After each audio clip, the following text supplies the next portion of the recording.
Hello everybody and welcome to my channel Mucha Madre, where I have decided to go ahead and record my journey. Just getting straight to the point. So I decided to get this surgery in Mexico, which I was kind of nervous about, I'm not gonna lie, even though I am Mexican, and I mean I have tons of family over there. There's just this fear, I guess, of having surgery over there. I'll go ahead and tell you about my experience. Let's see. So the first time I go to Mexico, I went to Monterrey, Nuevo León. I went for the consultation. I went, they weighed me, they measured me. I spoke to the doctor. He went ahead and explained to me everything about the surgery. He actually explained to me about the sleeve and about bypass. He told me about the difference. I really can't explain it to you, but if you're interested in getting that surgery, definitely look it up. Although this doctor did a great job at explaining it to me right then and there. He told me which one he thought would be best for me, with my age, how much I weighed, everything. He decided that the bypass, the RNY, would be best for me. So that's the one that I actually went ahead and got done. So the doctor did a really great job of explaining everything.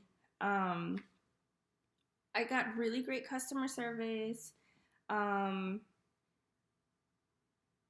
Everybody that I met was super nice.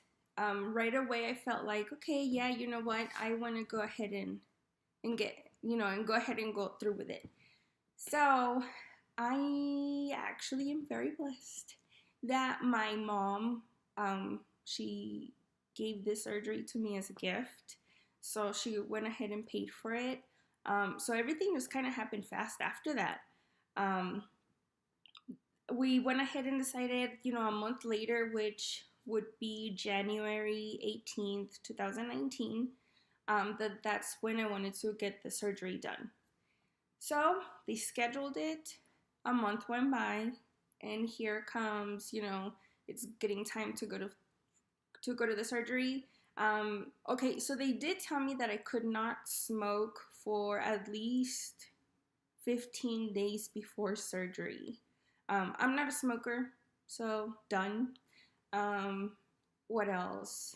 Oh, there is a diet that you have to start before the surgery, of course, which when I did research, I saw people having like a liquid diet before surgery. So I was like, oh my God, ooh, it's gonna be hard. Like it was already starting to look kind of like, oh my God, it's gonna be really hard. But actually I was very surprised when the diet that they gave me over here was like, it still had like shredded chicken and eggs and, just more like actual food.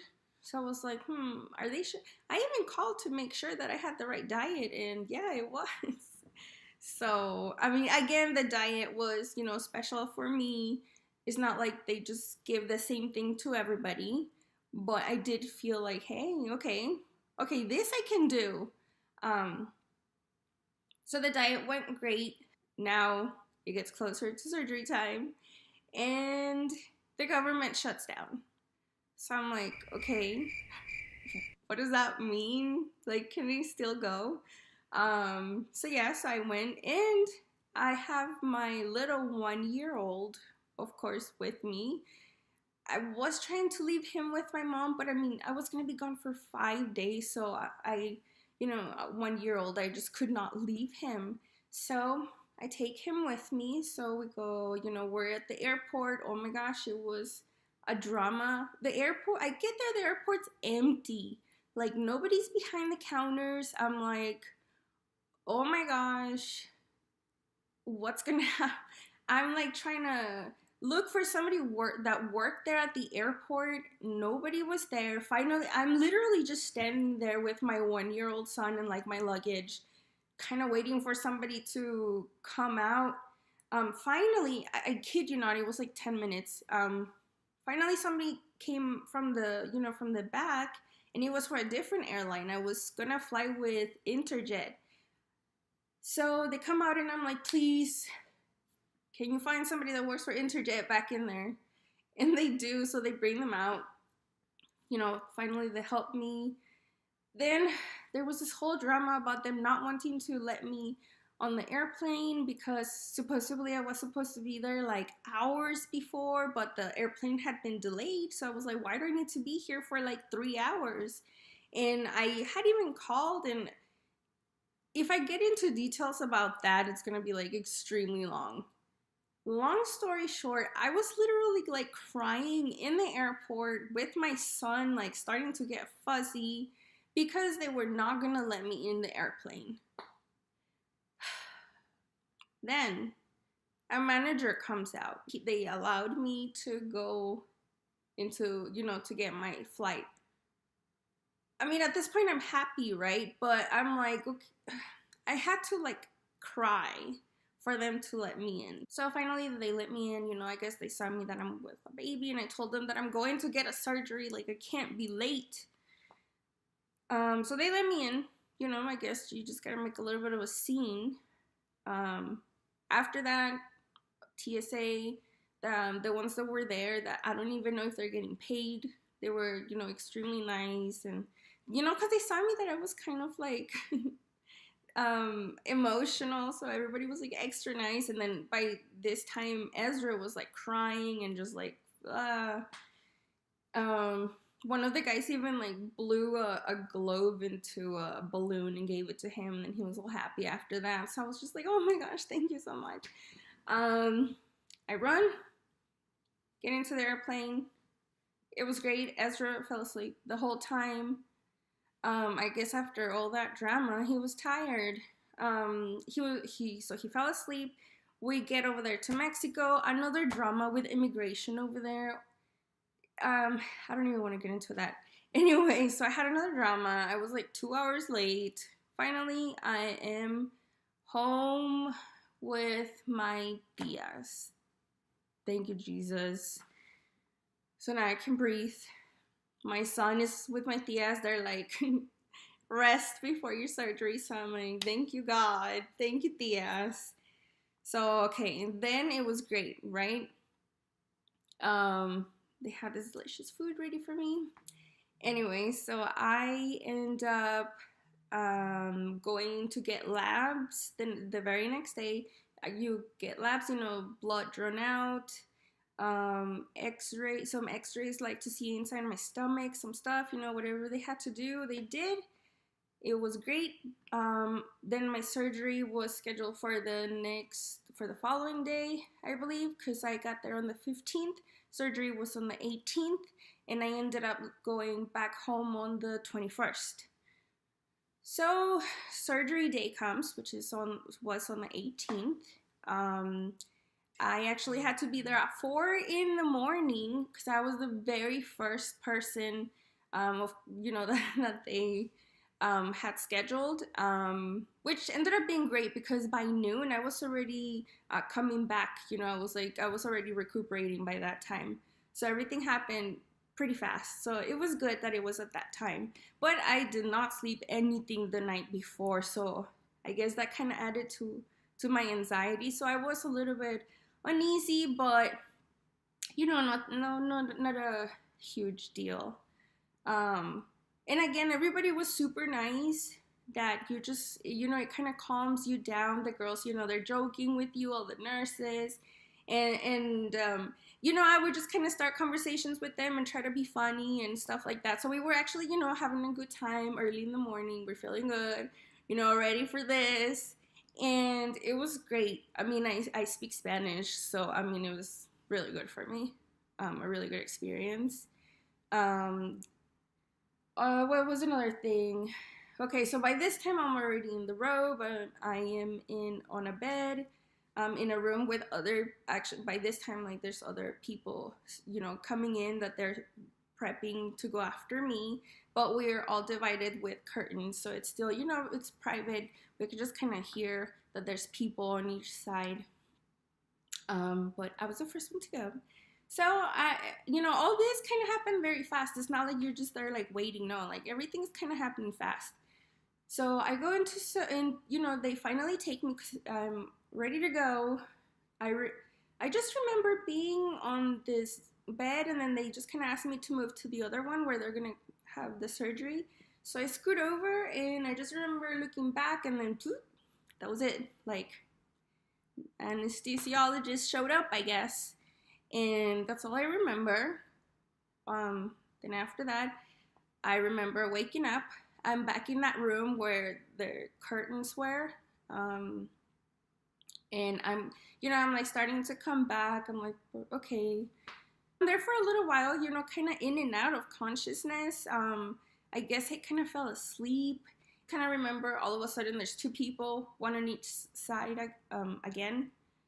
Oh my gosh. And then I remember one of the girls, I guess she kind of started freaking out, but she was being so loud. Like she was just like, and I was like, oh my God, you're giving me anxiety. Like we're all, going through the same pain. But I kind of felt like she was trying to get a little bit of attention, but whatever. I guess I'm just the kind of person that holds it in, which is not that great, I guess. I feel like I was being considerate. I'm not trying to freak anybody out. And that girl was actually kind of like freaking me out. She was giving me anxiety. I'm like, oh my God, is she gonna have like an attack right here? Or am I next? Like, am I just not feeling that pain right now?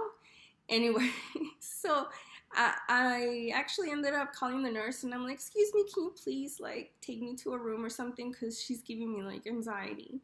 And the nurse just looked at me and she was like, girl, I got you, because we had been like chatting earlier.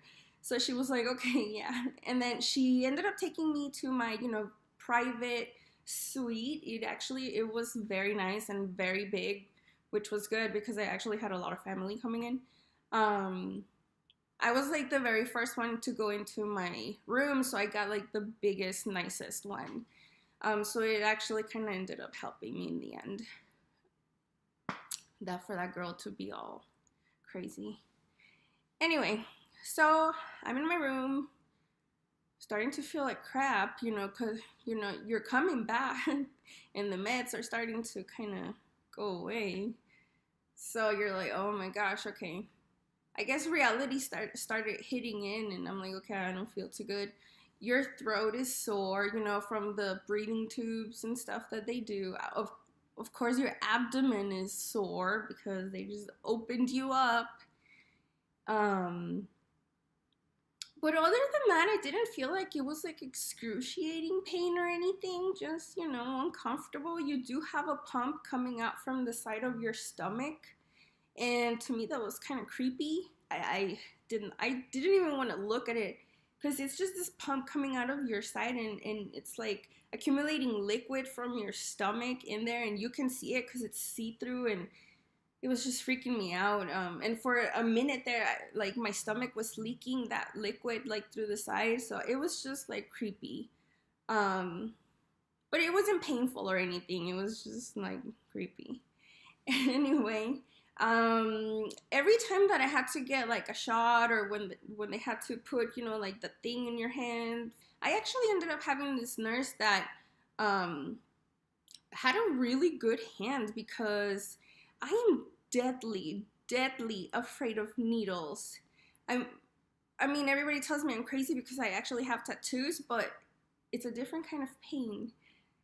And if you have tattoos, it's just a different kind of pain. I do not like the good needles, the ones that are trying to put medicine and stuff into you. I do not like those.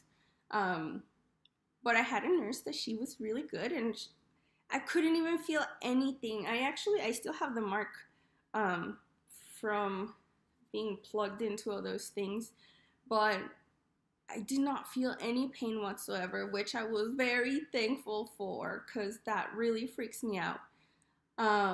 So far, so good. Waking up, by the time I went into my room, my family was already there. So that means that my family got to wait in the room until I woke up. They had been there since 4 in the morning. So I was really grateful because they were in a private room, um, waiting for me where they were comfortable. It was excellent service. Like I felt like it was like top notch. Nothing that I would be able to afford here in the United States. That's for sure. Over there, thankfully, I was able to afford like VIP treatment. You know what I'm saying? And I would rather get that with great doctors, than to be here and have it be like, I don't know, it was like $50,000 and get like nowhere near the type of service that I got over there. Surgery day was on the 18th. I stayed there on until the 20th. Yes, I stayed there until the 20th, and I got to go home on the 21st in the morning.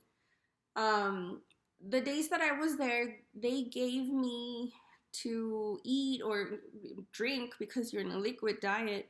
The first few days, um, the first 2 days, I had fresh pear juice that they make there, and you could tell that is fresh because it was so delicious. But you can only have a sip, honestly, because everything hurts. But it was good. That one sip, it was delicious. And they gave me the sugar-free Jello. Again, it was delicious, but you don't. It hurts. And then, so those were the first 2 days. That's all you can have. And ice chips, lots of ice chips, which you're gonna wanna definitely take those because you are so thirsty. God, I am still thirsty, and I'm on the 11th day now, and I am still so thirsty. Your lips are gonna get really, really chapped, so I would definitely recommend to take a chapstick. I didn't take a chapstick, but God was on my side because I actually ended up having this little tube of Lacino. That is something that you put on your nipples when you breastfeed. So it helps with like moisture. And I mean, my son is 1 year old by now, so I don't even know why I had that, but it was in my coat pocket. And I was like, thank you, God. So I used that on my lips, and it was amazing. A lifesaver. I wouldn't even have lips right now if it wasn't for that little tube. So definitely take a strong chapstick. Or if you're a mom like me, a tube of Lacino. What else? I took very thin socks. And I mean, it's a hospital. It's cold. I'm sure every hospital is cold. I didn't think about that. So, God, my feet were so cold. Do take socks. I'll recommend that. And for some reason, I have read, from other people that have gone through the surgery, that as soon as they come out, they are immediately just cold. And from then on, you're always gonna be cold. I am so cold, and I was never really a cold person before. I was more of a warm, and I guess most of us tend to be, since we're bigger. You're mostly warm. And then the minute I got out of that surgery, I started being cold. So I'm like super cold. So definitely take a warm blanket because it doesn't matter if they give you like 3 blankets in the hospital, they are not thick enough. They're not warm. I was surrounded by blankets and pillows from the hospital, and it was not enough. I wish I would have taken a blanket. So definitely do take your own blanket. And honestly, I took my laptop because I thought, okay, well, I'm going to be bored. But no, you're asleep. You're asleep the whole time you're there in the hospital. So don't even bother to, risk taking stuff like that. Not even a book.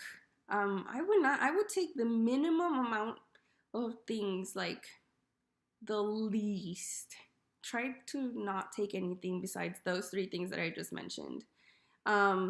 I did not take anything, and it was good because I ended up coming out with nothing, and I knew that I hadn't forgotten anything or anything. The hospital has everything. Like, you're good to go. Or at least I was. I just wanted to get out of there.